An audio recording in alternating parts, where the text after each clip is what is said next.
tadi sudah disampaikan terkait Ruhul Mudaris tentang jiwa seorang pendidik, jiwa seorang guru? Belum ya. Baik. Yang pertama, kalian melakukan semuanya ini cari ridhonya Allah, untuk cari ilmu, untuk ibadah. Yang namanya ibadah, yang namanya cari ilmu, itu totalitas sungguh-sungguh.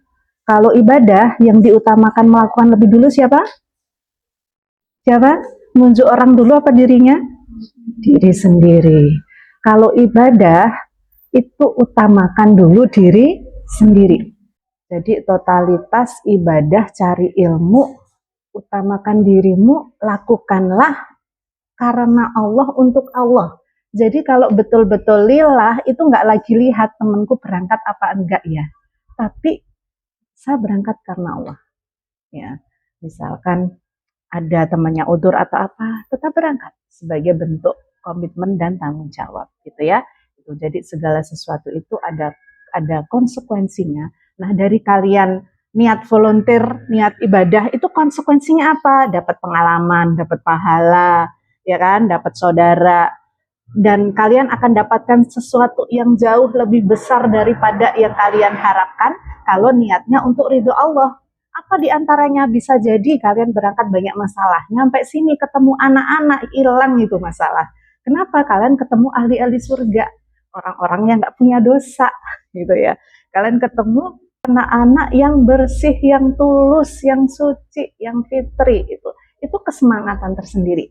Dan hanya orang yang baik yang bisa melihat kebaikan. Kalau orang yang buruk yang dilihat apa? Keburukan. Ya, orang-orang yang hatinya jernih di mana-mana, dia akan melihat cahaya Allah, akan melihat kebaikan. Tetapi orang-orang yang di hatinya sudah berpenyakit, di mana-mana dia lihat apa kira-kira? Lihat masalah, lihat penyakit. Ya, jadi sebetulnya segala sesuatu itu semuanya tergantung dari personalnya dan bisa dikondisikan. Nah, maka saya berharap di sini, satu, kalian komitmen ya, komitmen. Ya Allah, saya niat volunteer, sungguh-sungguh, totalitas. Walaupun awal niatnya sekedar ikut, oke, awal no problem, tetapi ketika sudah menjalankan, luruskan niatmu itu ya. Bekali dirimu dengan skill. Kemampuan untuk mengelola emosi, itu skill bukan? Skill. Kemampuan untuk mengondisikan kelas, skill bukan? Skill. Skill itu hanya bisa menjadi terampil kalau terus berlatih. Jadi totalitas, sungguh-sungguh, hatinya bersih, jiwanya bersih, niat baik, kalian akan dapatkan kebaikan itu. Kemudian upayakan disiplin.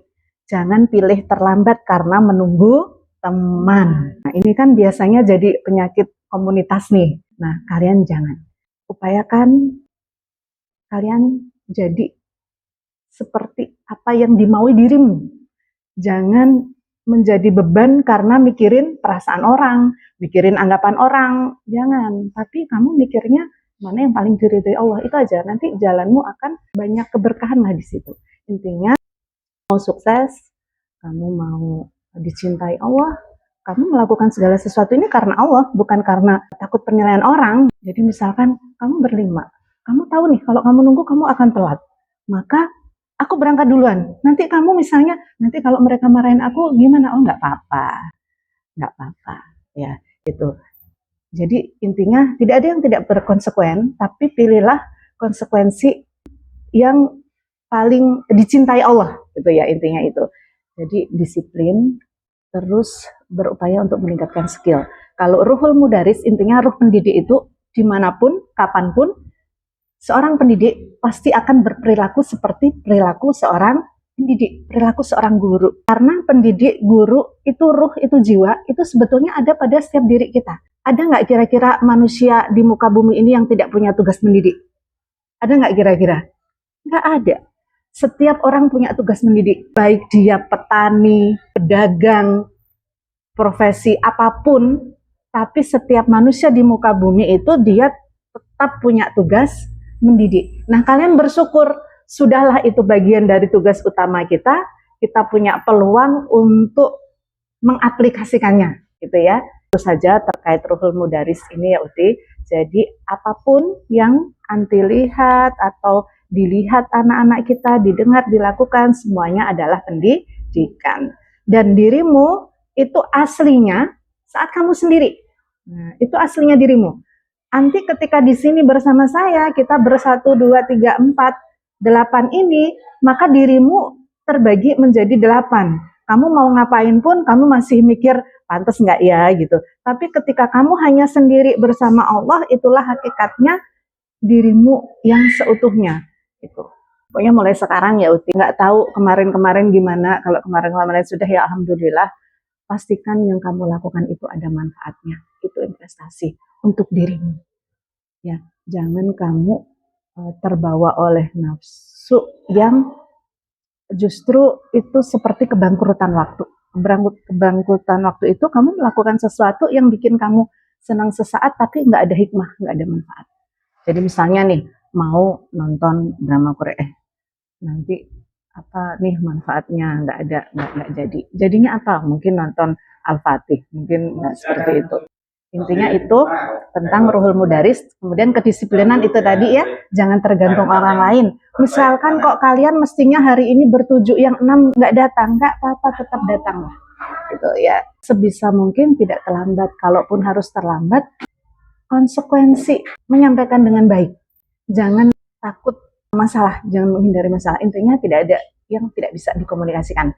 Yang penting komunikasikanlah dengan baik. Kemudian terkait pedagogi, saya bekali sedikit. Kuncinya satu, hatimu tulus, baik, kamu ramah, ekspresinya yang menyenangkan, komunikatif, mau bertanya, mau menyapa, ya. Terus banyak mengamati.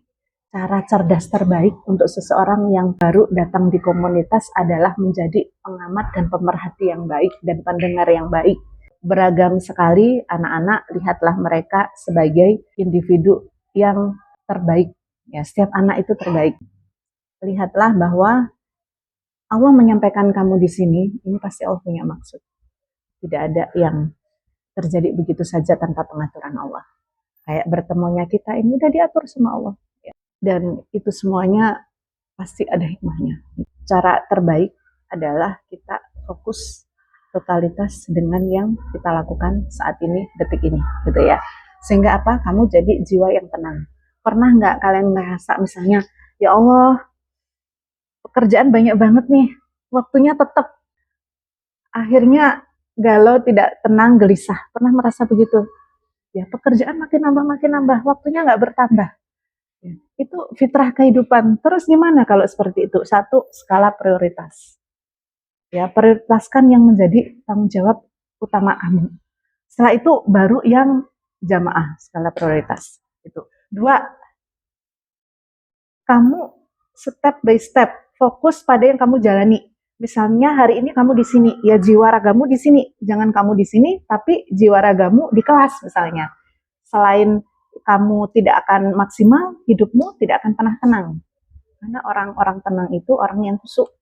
Kusuk itu di mana dia berada, jiwa raga dia ada di situ. Itu namanya kusuk dan ketenangan itu ada di situ. Kalau ada hal-hal yang seperti itu, makna skala prioritas kamu pilih. Kalau sudah menentukan, bismillah jalan, gitu ya. Jangan tengok-tengok lagi, misalnya, tahu gitu kemarin nggak usah, misalnya gitu. Enggak, itu tantangan itu adalah peluang Allah untuk menjadikan kamu meningkat, gitu. Jadi jangan kamu anggap tantangan itu sebagai bentuk kesulitan yang akhirnya malah menghambat perkembangan kamu.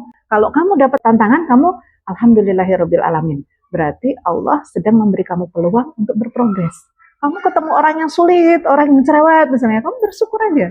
Ini adalah guru dalam bentuk yang lain. Itu aja dari saya. Ada yang mau ditanyakan? Yang jadi poinnya tentang ruhul mudaris, kedisiplinan, komitmen, sama skill pedagogik tadi ya, sedikit skill pedagogik tadi.